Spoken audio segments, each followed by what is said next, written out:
इस बात को ज़्यादा दिन नहीं हुए, 1 या 2 दिन पहले की बात है।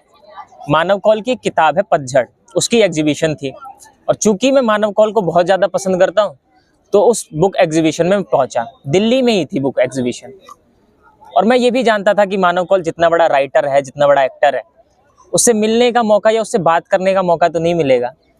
लेकिन मैं चाहता था कि वो मेरे लिखे काम को पढ़े, तो मैंने उसे एक पत्र लिखा और उसके नीचे अपनी कविता लिख दी। और वो पत्र जाते हुए मैंने कहा कि मैं आपसे बात नहीं कर पाया हूँ, लेकिन आप इसे रख लीजिएगा। और मैंने वो उनके हाथ में थमा दिया, वो कविता वाला पत्र। और फिर मेरे एक दोस्त ने कहा कि जाके देखो कहीं ये फेंक ना दे। तो हम पीछे पीछे गए और हमने देखा कि उन्होंने वो अपनी जेब में रख लिया है। अब मैं चाहता हूँ कि जो कविता उसमें लिखी गई थी उन पन्नों में, वो मैं एक बार आपको सुना दूं। तो कविता इस तरह है। तुम्हारे साथ चाय पीते हुए मैं चाहता हूँ अपनी जीभ की स्वाद कलिकाओं की मौत, ताकि पैदा ही ना हो जरा सा भी विकर्षण। तुमसे बात करते हुए चाहता हूँ अभी तक सीखी सारी भाषाओं को तुम्हारे दुपट्टे में बांध देना और पा लेना वरदान गूंगा हो जाने का।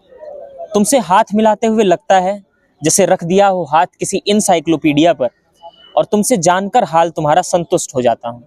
लगता है जैसे दोहरा चुका हूँ पूरे साल का पाठ्यक्रम 4, 5 या शायद 6 बार। मैं कुछ जानने के लिए किताबें नहीं पढ़ता, नहीं पढ़ता हूँ उन पर बात करने के लिए। मैं दिखाने के लिए किताबें नहीं पढ़ता, मैं किताबें पढ़ता हूँ सांस लेने के लिए, रोने के लिए, मुस्कुराने के लिए। मैं जिंदा रहने के लिए किताबें पढ़ता हूँ। तुम अब मुझसे बात करोगी तो मुझे मूर्ख पाओगी, जैसा सभी मानते हैं। मैंने सुना है तुम लोगों से पूछती हो कि प्रेम क्या है। तुम जाने कितने बेहतर जवाब पा चुकी होगी, क्योंकि तुम चुनती हो अपने प्रश्नों के लिए केवल बुद्धिजीवियों को। तुम मुझसे कभी मत पूछना ये सवाल, मैं बेवकूफ हूं, मैं सच बोल दूंगा। प्रेम केवल वही है जो हम आने वाले दिनों में करेंगे। धन्यवाद।